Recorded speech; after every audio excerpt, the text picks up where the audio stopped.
एकतर मी तुम्हाला काल सांगितलं गॅलव्हॅनोमीटर म्हणजे कसं असते. काल मी सांगितलंय का नाही की बाबा थोडक्यात इकडून एक मॅग्नेट असते, इकडून एक मॅग्नेट असते,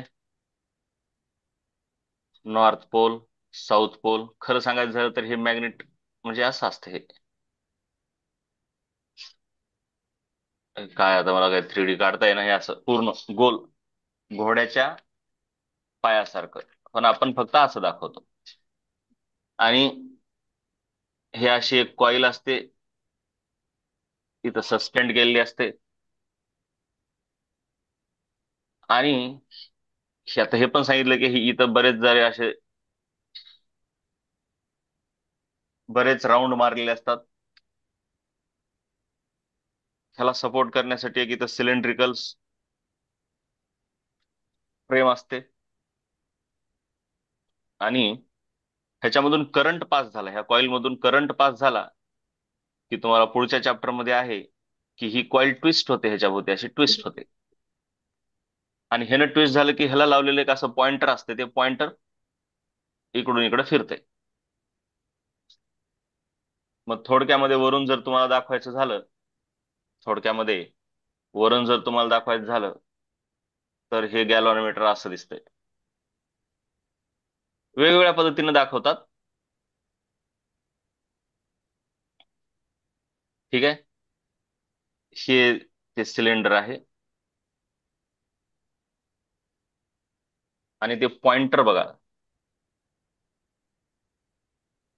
पॉइंटर आता महत्वाचं काय, जेवढा जास्त करंट जाईल तेवढा जास्त डिफ्लेक्शन होतं. डिफ्लेक्शन म्हणजे मीन पोझिशन पासून. मीन पोझिशन कुठं असते पॉइंटरची? ही झिरो वाली. हे झालं त्याचं डिफ्लेक्शन थिटा. कळायलंय का? So theta is proportional to current. जेवढा जास्त करंट तेवढा जास्त थिटा. कळलं का? हो. म्हणजे तुम्ही वायर मधून किती करंट चाललंय हे त्या थिटावरून मोजू शकता. कळलं का? हम्म.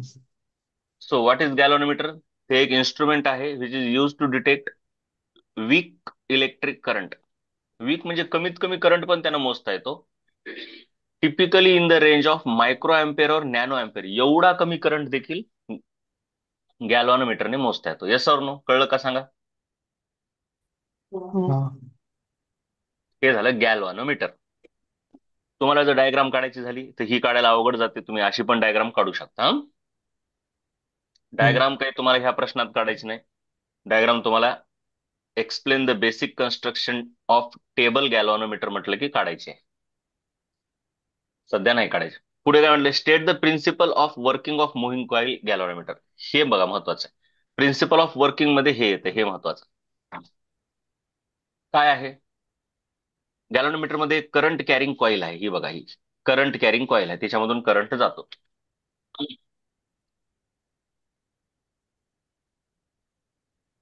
जर त्या कॉईलला तुम्ही सस्पेंड केलं मॅग्नेटिक फील्डमध्ये, है ना, ही मॅग्नेटिक फील्ड आहे.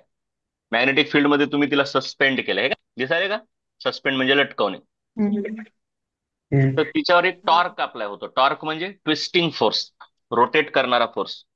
तुम्ही एखाद्या तुटीला किंवा जे नळ असतो नळ, त्याला तुम्ही फिरवताय का नाही? फिरवता म्हणजे काय लावता? फोर्स लावता का टॉर्क लावता?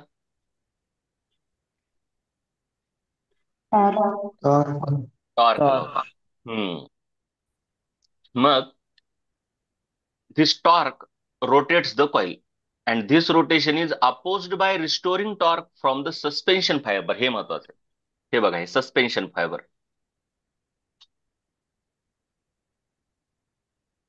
हे फायबर त्याला रोटेट करतंय का रोटेट होऊ देत नसते? विरोध करतंय का रोटेट करतंय? विरोध करतंय. म्हणजे आपण लावलेला टॉर्क किंवा करंटनं लावलेला टॉर्क त्याला इकडे फिरवतंय, तर फायबर त्याला म्हणतंय इकडं फिर. म्हणजे जर करंट जास्त झाला तर मग ते आणखीन इकडे रोटेट होते आणि थांबते. म्हणजे दोघे एकमेकाचा विरोध करत असेल, जरी विरोध केला तरी थोडं तर रोटेट होऊन थांबणार ते, आहे का नाही? ओके. मग करंटनं लावलेला फोर्स आणि सस्पेन्शनचा टॉर्क हे दोघं एकमेकाचा विचार करतात आणि ते डिफ्लेक्शन दोघांच्या आधारावर ठरते. मग इक्विलिब्रियम आल्याच्या नंतर आपण काय म्हणतो? इक्विलिब्रियम म्हणजे कळलं का? की जिथं करंटचा टॉर्क आणि सस्पेन्शन फायबरचा टॉर्क इक्वल होतो. इक्विलिब्रियम आल्याच्या नंतर कॉइलचं डिफ्लेक्शन आपण म्हणू शकतो की डायरेक्टली प्रोपोर्शनल टू आय. महत्वाचं ते आहे. आता उगाच थोडक्यात सांगतो, लय बी ताप घेऊ नका. मेन आहे तुमचं हे सर्किट. इथं आहे हे. आता हे सर्किट मधून करंट किती चालला आहे हे मोजायचं असेल तुम्हाला, तर सिम्पली काय करतात, ह्या सर्किटमध्ये इथं असं गॅल्व्हनोमीटर लावतात. बस, है का नाही? की ऑन केली की करंट पास होतो, आणि करंट पास झाला की हे असं इकडे डिफ्लेक्ट होते, राईट का? तर करंट उलट्या दिशेत आला तर हे उलट डिफ्लेक्ट होतंय. सो डिफ्लेक्शनच्या डायरेक्शनवरून कळतंय की करंट कुणीकडून कुणीकडे चाललाय, राईट? आणि जेवढं जास्त डिफ्लेक्शन तेवढा जास्त हा थिटा. क्लिअर?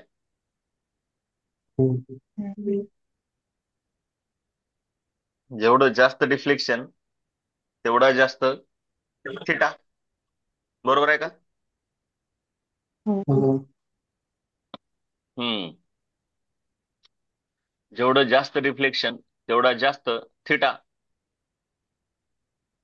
म्हणजे सिंपल आहे, हे गॅल्व्हनोमीटर आहे, फक्त सर्किट मध्ये लावायचं असते असं. आणि ते डिफ्लेक्शन, डिफ्लेक्शन म्हणजे theta is directly proportional to current. ते लक्षात ठेवायचं, एवढंच आहे, काही बी नाही. Theta is proportional to current. त्याच्यावरून तुम्ही करंट मोजू शकता.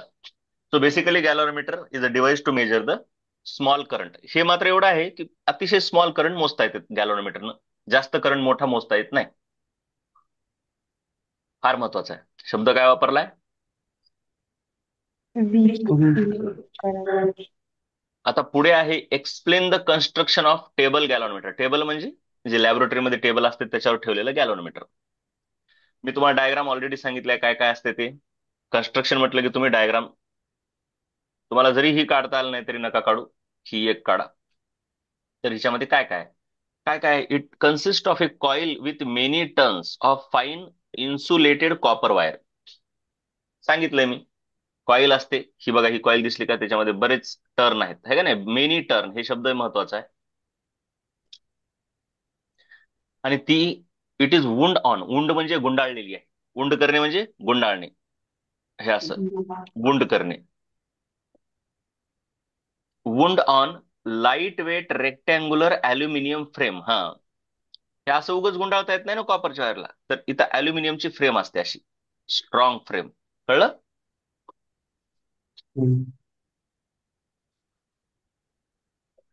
अ pointer is attached to the coil. हे बघा, हे पॉइंटर अटॅच केलाय, दिसला का? हा पॉइंटर किंवा हा पॉइंटर दिसला.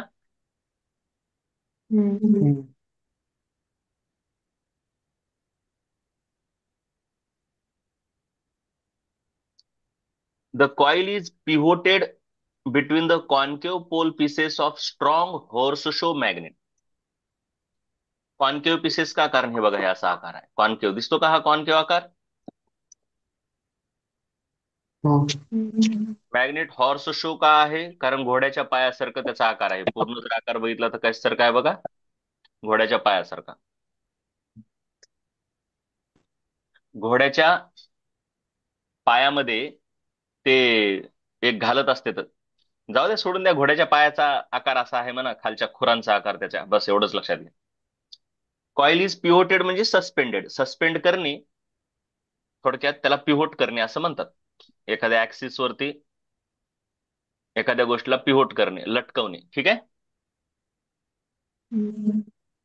त्याच्यानंतर हे इथे एक असं एक सिलेंडर दिसले बघा. हे दिसलं का सिलेंडर?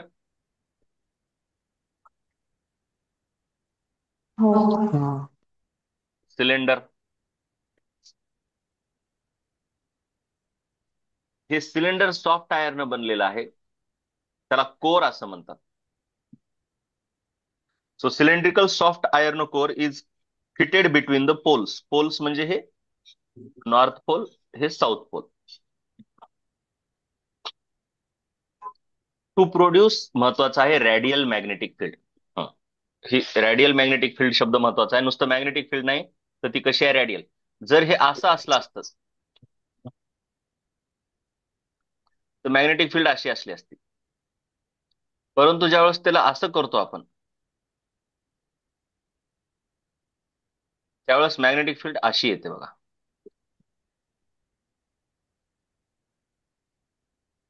कुठंतरी म्हणजे अशी, कळाले का हे रॅडियल म्हणजे अशी कॉन्सेंट्रिक रॅडियस म्हणजे सर्कल मध्ये आल्यासारखी, कळलं का?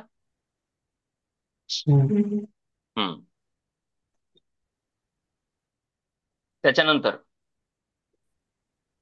Coils deflection is controlled by spiral spring. हा, आता कसं आहे, कॉइलचं डिफ्लेक्शन दोन गोष्टीवर डिपेंड करते. एक तर हे जे फायबर आहे हे फायबर पण कंट्रोल करते. त्याच्यानंतर करंट ह्याच्यातून जो वाहायला आहे त्या करंटवर पण डिपेंड करते. आणि त्याच्यानंतर इथे एक अशी अशी गोल गोल करून अशी एक स्प्रिंग लावलेली असते. वॉच मध्ये कशी स्प्रिंग असते तशी एक स्प्रिंग असते. हे बघा इथे दिसायला काही, ती पण काय करते, कंट्रोल करते. काही कळलं ही स्पायरल स्प्रिंग म्हणजे काय ते? हा. हम्म. आता कसं आहे, मुळात दोन प्रकार असतात. एक तर स्पायरल स्प्रिंग लावलेली असते. जरा टेबल कॉईल गॅलॅनोमीटर मध्ये सस्पेन्शन फायबर नाहीये, स्पायरल स्प्रिंग आहे. सस्पेन्शन फायबर म्हणजे कसं, ह्या कॉईलला असं वर लटकवलेलं आहे, बरोबर का? हम्म. आणि जर सस्पेन्शन फायबर नसेल तर मग इथंच एक अशी अशी स्पायरल स्प्रिंग लावलेली असते. काही झेपायले का रे? हा. हो. हा. मग सस्पेन्शन फायबरच्या ऐवजी इथं कोण आहे, स्पायरल स्प्रिंग आहे. Spiral spring. And this deflection is indicated by the pointer on the scale.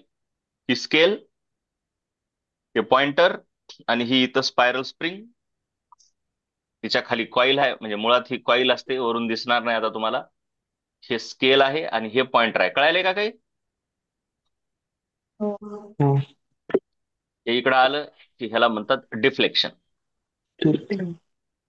झालं.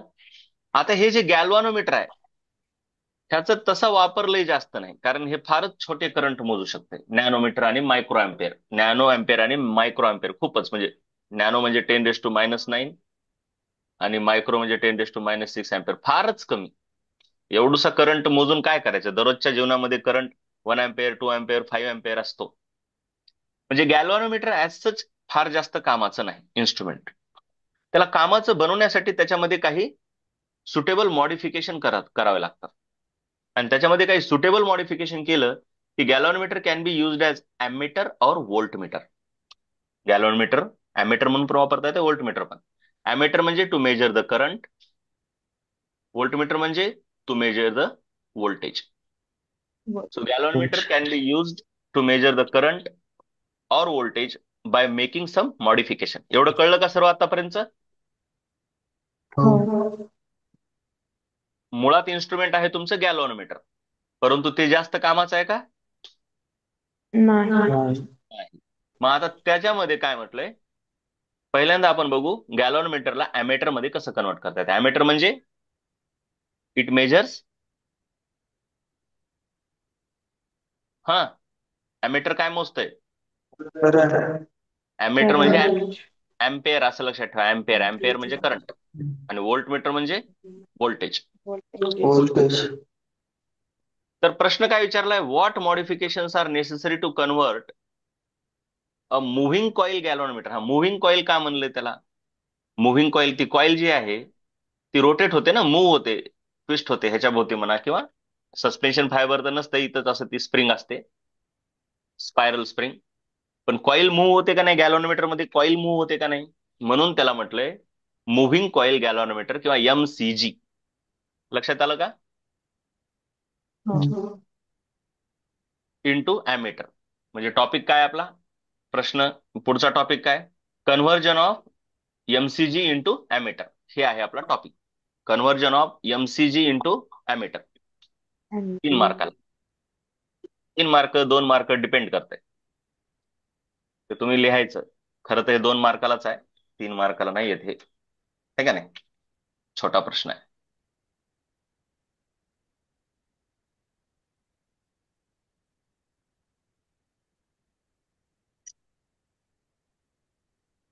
हे 2 मार्काला. काय ती पॉइंटच. आणि लक्षात घ्या, 2 मार्काला सहसा 4 पॉइंट लिहायचे आपण, काय बी करून डोकं लावून. एकाच पॉइंटला 2 मध्ये कन्वर्ट करायचे. बघा मी करून दाखवतो तुम्हाला. काय म्हटले? हे बघा इथं. Number 1, the necessary modifications are. कुणाला कुणामध्ये कन्वर्ट करायचं सांगा? MCC ला ammeter. Moving coil galvanometer into ammeter. बघा मी ह्याला 4 पॉइंट मध्ये कसं करतो, डोकं लावायचं. हे बघा, हे पॉइंट, त्याला मी काय केलं, 3 म्हणलं, आणि ह्याला 4. सहसा अर्ध्या मार्काला 1 पॉइंट असं विचार करतात ते.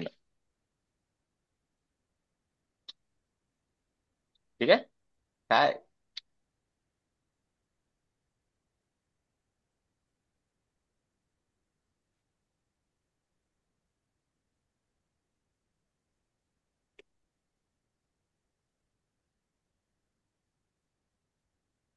हम्म.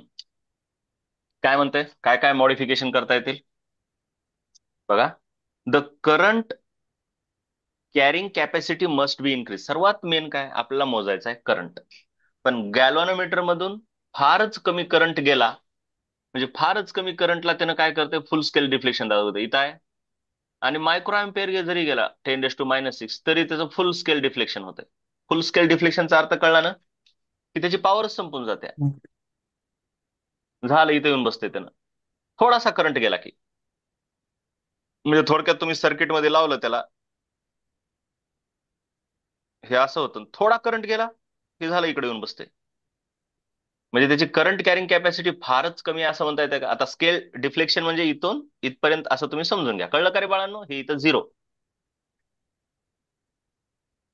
ए बाळांनो, कळलं का? हो. हो. म्हणजे अतिशय फारच कमी करंट गेला की गॅल्व्हनोमीटर फुल स्केल डिफ्लेक्शन दाखवते. फुल स्केल म्हणजे पूर्ण त्याची स्केल संपून जाते.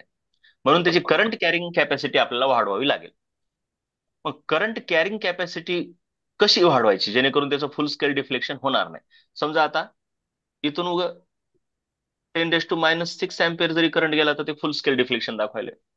पण त्याच्याऐवजी काय करतात, मग त्याची कॅपॅसिटी वाढवण्यासाठी त्याचं इफेक्टिव्ह रेझिस्टन्स कमी करतात. एवढं कमी करतात की नियरली 0 करून टाकतात. म्हणजे थोडक्यात काय, आपल्याला पाणी, ह्या सर्किट मधून पाणी किती व्हायला ते मोजायचंय. परंतु जरासं पाणी गेलं, हे मोजायचं इन्स्ट्रुमेंट आहे. त्याच्यातून थोडं पाणी गेलं की ते फुल स्केल डिफ्लेक्शन दाखवायला. तर ह्या इन्स्ट्रुमेंटला आपण असं करू शकतो, इथं बाजूनं, म्हणजे आता गॅल्व्हनोमीटर तुमचं समजा इथून एवढा आहे असं. ठीक आहे. इथं एक कनेक्शन आहे, इथं एक कनेक्शन. तर ह्याला असं बाजूनं अतिशय कमी रेझिस्टन्स वालं एक पाईप लावून टाकला आपण असा, म्हणजे मोठा पाईप लावला, म्हणजे आलेला करंट बराच इकडून निघून जाईल आणि इकडून उगत थोडा जाईल. म्हणजे त्याची कॅपॅसिटी वाढली का नाही करंट कॅरी करायची, बरोबर का? हा. त्याला मदत करण्यासाठी असा एक बाजूनं पॅरलल रेझिस्टन्स लावला, त्याला शंट असं म्हणतात. शंट करणे म्हणजे पॅरल मध्ये लावणे, बरोबर का रे बाळांनो? हो. त्यानं काय झालं, पॅरलल मध्ये कधी पण, आणि हे शंटचं रेझिस्टन्स फारच कमी असते, लो रेझिस्टन्स, लो रेझिस्टन्स असते. त्याच्यामुळे most of the water, most of the current इकडून निघून जातो, आहे का नाही? जिकडे कमी रेझिस्टन्स आहे तिकडून मोस्ट ऑफ द करंट निघून जातो, इकडून फार कमी जातो, राईट? हम्म. म्हणजे आपण गॅल्व्हनोमीटरला अॅमीटर मध्ये कन्वर्ट करताना पहिलं एम काय ठेवलं, की त्याचं रेझिस्टन्स कमी केलं पाहिजे. रेझिस्टन्स कमी कसं केलं? एक शंट त्याला पॅरलल मध्ये लावलं, व्हेरी लो रेझिस्टन्सचा शंट त्याला पॅरलल मध्ये लावला, राईट? पटलं का? हो. हो. तो पुन्हा, it must be protected from the damage due to overheating from excess current. पुन्हा हे लक्षात ठेवायचं की शंट मधून फारच जास्त करंट जाऊन शंट जळून नाही गेलं पाहिजे, ओव्हर हिटिंग त्याची झाली नाही पाहिजे. ठीक आहे. सो अतिशय एका शब्दामध्ये सांगायचं म्हणजे, to convert moving coil galvanometer into ammeter, apply a very low resistance called as shunt parallel to the moving coil galvanometer, and then this moving coil galvanometer is converted into ammeter. Clear? हो. चला, आता इथून पुढे ऍमेटर म्हटलं की असं काढणार मी, असं. म्हणजे गॅलॉनमीटर तर वर राहणारच, पण त्याला पॅरल मध्ये शंट राहणार. ठीक आहे, एवढं कळलं? हो. मग आता हे महत्वाचं आहे, 3 मार्काचा प्रश्न. डेरिवेशन अतिशय सोपा आहे. अर, प्रश्न जरा झाकला. Explain how moving coil galvanometer is converted into. बोला. ॲमीटर. मीटर. बघा, प्रश्न वरचाच आहे. सेम प्रश्न आहे. 35 आणि 36 मध्ये काहीच फरक नाही. फक्त 36 मध्ये काय म्हटलं, derive the formula. Formula derive करा म्हटलं की ते त्याचं वेटेज वाढतंय. कळलं? हो. पुन्हा एकदा. सर्वात पहिले, MCG is converted into ammeter by connecting low resistance S called as shunt in parallel with the galvanometer. बघा, हे गॅलव्हॅनोमीटर आणि हे शंट. क्लिअर? हम्म. मुळात तुमचं सर्किट कसं आहे, इथं काहीतरी एक सेल असणार, इथं काहीतरी एक की असणार, हे काहीतरी बाहेरचं एक रेजिस्टन्स असणार. हे आहे तुमचं मेन सर्किट. त्याच्यामधून किती करंट चाललाय ते मोजायचंय. तर त्याला मोजण्यासाठी मग तुम्हाला काय करावं लागतंय, गॅलव्हॅनोमीटर म्हणजे अॅमीटर लावावं लागते. ते लावण्यासाठी तुम्ही काय करता, ह्या सर्किटला इथून तोडावं लागते. तोडल्याशिवाय पर्याय नसतो, कारण सिरीज मध्येच लावावं लागते. तुम्ही ह्या सर्किटला असं तोडता. करंट मोजायचा बरं का तुम्हाला, ह्याच्यातून जाणारा करंट किती आहे ते मोजायचं आहे सर्किट मधला. तर हे असं सर्किटला तोडावं लागतंय. त्याच्यानंतर तोडावं लागते म्हणजे कसं असतंय, सर्किटमध्ये ऑलरेडी तशा अरेंजमेंट असतात, ते तुम्हाला आता कळायचं नाही.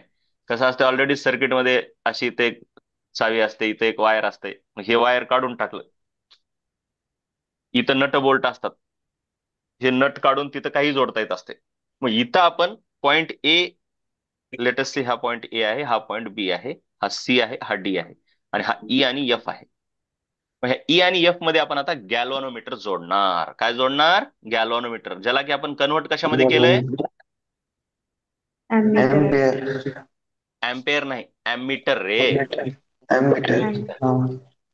मग अॅमीटर मध्ये कन्वर्ट केल्यावर कसं असतंय, हे इथं जी आणि हे यस.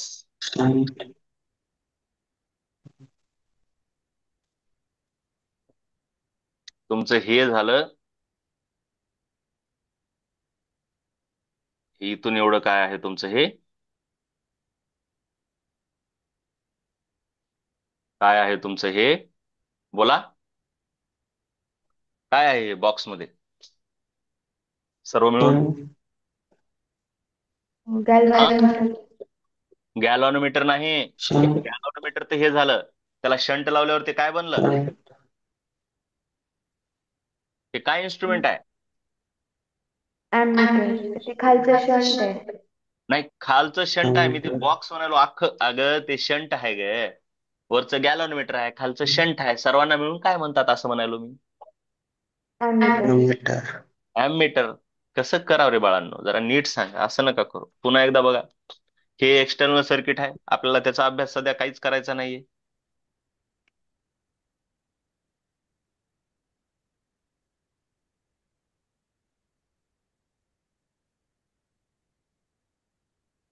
इथून इथं आपण जोडायलो काय, ॲमीटर. काय जोडायलो सांगा?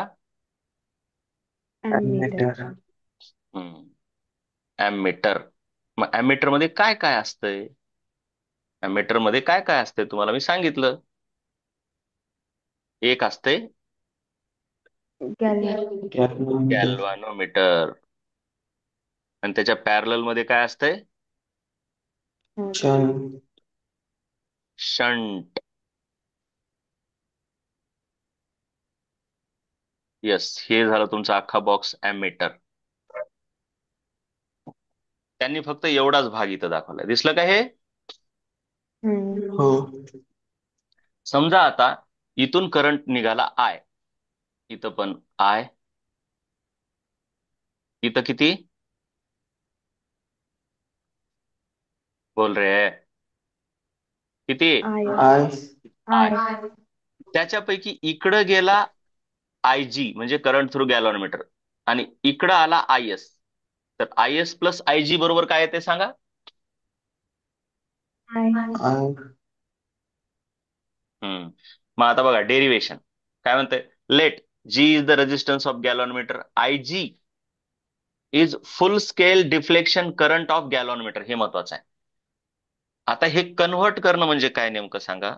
आता गॅलॉनमीटर असं आहे बाळांनो, नीट बघा नीट बघा नीट बघा. त्यानं प्रश्न काय विचारते. तुमच्याकडे एक गॅलव्हॅनोमीटर आहे ज्याचं फुल स्केल डिफ्लेक्शन IG एवढ्या करंटला होतंय. IG एवढ्या करंटला म्हणजे लेटेस्ट से 1 अँपिअर करंटला त्याचं फुल स्केल डिफ्लेक्शन होतंय. हम्म कळलं. हो. एकटाच हा, गॅलव्हॅनोमीटर असल्यावर एकटाच गॅलव्हॅनोमीटर असल्यावर खरं तर 1 अँपिअर बी नसते, पण उगा आता म्हणू सध्या 1 अँपिअर करंटला त्याचं फुल स्केल डिफ्लेक्शन होते. परंतु मला सर्किटमध्ये करंट 25 अँपिअर पर्यंत मोजायचा आहे. मला सर्किट मधला करंट 25 अँपिअर पर्यंत मोजायचा. मग हे गॅलव्हॅनोमीटर मोजू शकते का. नाही. नाही, नाही. मग तुम्ही मला त्या गॅलव्हॅनोमीटरला 25 अँपिअर करंट मोजण्याच्या ताकदी इतकं अॅमीटर मध्ये कन्वर्ट करून दाखवा. Convert this galvanometer into an ammeter so that it can measure current up to 25 ampere. मग आपण काय म्हणणार. जर ह्या गॅलव्हॅनोमीटरला 25 पर्यंत मोजायचं असेल, 25 अँपिअर म्हणजे हे आय झालाय का नाही, तर मला काय करावं लागेल. हम्म, ह्याच्या पॅरलल मध्ये एक शंट लावावा लागेल. असा शंट लावावा लागेल की जो शंट इकडून जर 25 अँपिअर आलं तर इकडं फक्त किती सोडणार 1 अँपिअर. कारण का तर 1 अँपिअरच्या पुढे ह्याला 1 सहन होते ampere, का. 1 अँपिअरच्या पुढे ह्याला सहन होते का. नाही, नाही. आणि मग नाही, बाकी 24 अँपिअर इकडून निघून गेलं पाहिजे. बरोबर का. हा, बर आता हे 25 अँपिअर साठी ह्याची डिझाईन केली. मग शंट किती लागेल ते आपण शोधतो, आपण कॅल्क्युलेशन करून. मग एकदा हे गॅलव्हॅनोमीटर 25 अँपिअर पर्यंत आपण डिझाईन केलं की मग त्याच्यापेक्षा कमी मोजता येते का नाही. 20 अँपिअर वगैरे मोजता येईल का नाही मग. हो मग. हा, हो मोजता येईल. कारण जर इकडून 20 अँपिअर आला तर मग इकडं काहीतरी 0.8 अँपिअर जाईल आणि इकडून बाकीचं काहीतरी 19.2 जाईल. म्हणजे आपण जर गॅलव्हॅनोमीटरला 25 अँपिअर इतकं वाढवलं त्याची रेंज की त्याच्यापेक्षा कमी 0 पासून 25 पर्यंत काही मोजता येते, पण 25च्या पुढचं मोजता येईल का. नाही. नाही, नाही. मग प्रश्न कसा आहे, ज्यावेळेस आपण गॅलव्हॅनोमीटरला एका अॅमीटर मध्ये कन्व्हर्ट करतो तर त्यावेळेस हमेशा प्रश्नामध्ये काय असते की मला बाबा ह्या गॅलव्हॅनोमीटरला आय करंट मोजण्याच्या ताकदी एवढं बनवा. राईट. तर मग आय करंट मोजण्याच्या ताकदी हम्म, एवढं बनलं की शंट असा निवडला पाहिजे जेणेकरून जर इकडून आय करंट आला तर इकडे किती गेला पाहिजे IG. IG म्हणजे काय, त्या गॅलव्हॅनोमीटरची मॅक्झिमम ताकद. बरोबर ना. सो IG म्हणजे काय की हा, IG करंट जर गॅलव्हॅनोमीटर मधून गेला तर गॅलव्हॅनोमीटर फुल स्केल डिफ्लेक्शन दाखवत आहे. So what is IG. IG is the full scale deflection current of full galvanometer. scale हे कळलं. deflection current of the ampere. हो, आय काय maximum line current to be measured. Line current म्हणजे ही line आहे, हिला लाईन म्हणते, external line. तिचा मॅक्झिमम आय करंट मोजता येतो, त्यापेक्षा कमी मोजता येते परंतु त्यापेक्षा जास्त नाही. आणि मग हे करंट मोजण्यासाठी मग एवढा जर करंट आला आणि इकडून IG जात असेल तर मग IS शंट मधून जाणार. IS काय current through the shunt. And what is yes. Yes is the required resistance of the shunt for this design. Required resistance of the shunt for this resistance. Design. कळलं का. हम्म, हे shunt लिहू का shunt इथं. हो, what is yes. Required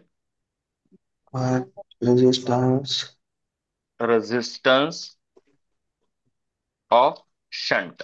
of मला एक प्रश्न shunt. केला की लगेच कळून जाईल. Required resistance of shunt for this design. For this design म्हणजे काय. To convert galvanometer into Kilometer to an ammeter. ammeter ammeter. which can measure maximum current of हा which can measure current of किती ampere IG का I. I. I I. IG तर त्या galvanometer मधून चाललाय बरं का, हे विसरू नका. kilometer. हो, ओके. तुम्हाला एक प्रश्न घेतला की लगेच कळेल. आता पॅरलल कॉम्बिनेशन मध्ये जर तुम्ही बघितलं ह्याला पुन्हा मी खाली घेतोय. एकदम सिंपल आहे, लय सोपं. ह्या चॅप्टर मध्ये कसे स्ट्रेट फॉरवर्ड क्वेश्चन असतात, फिरत काहीच नाही जास्त.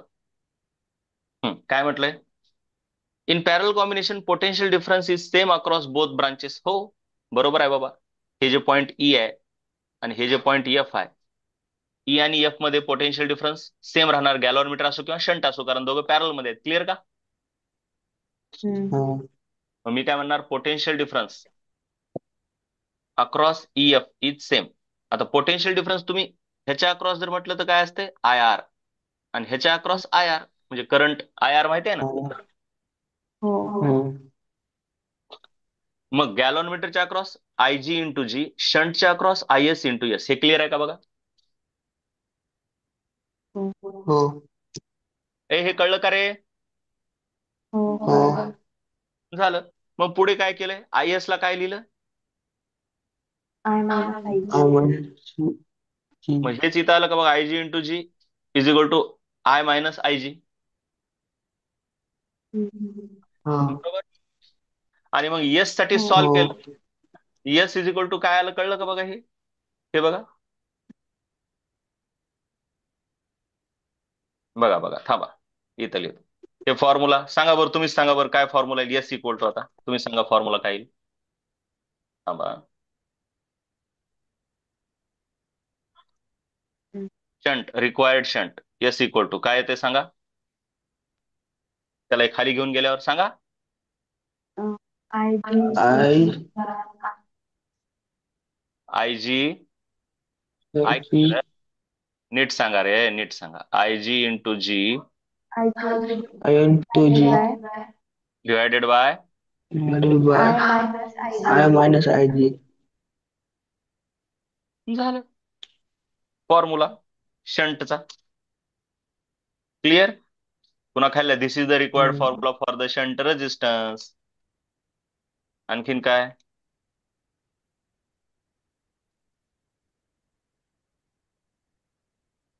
ह्याच्यावर अतिशय सिंपल क्वेश्चन, ह्याच्यावर अतिशय सिंपल क्वेश्चन, ह्याच्यावर अतिशय सिंपल क्वेश्चन एक घेऊ आपण, न्यूमेरिकल. बघा काय.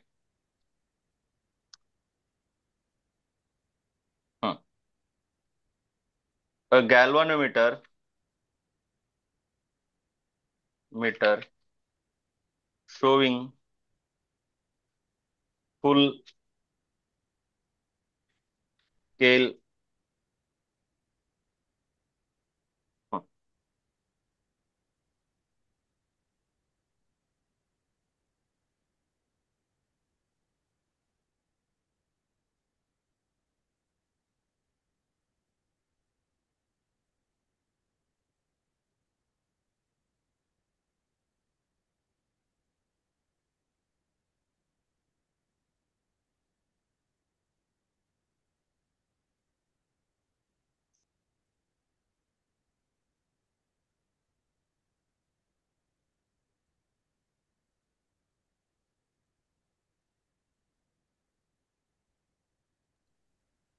A galvanometer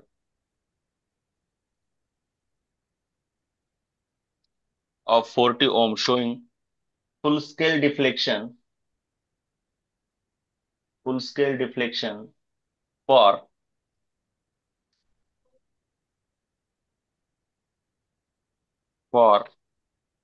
250 milliampere. आता वेळ कमी राहिलाय,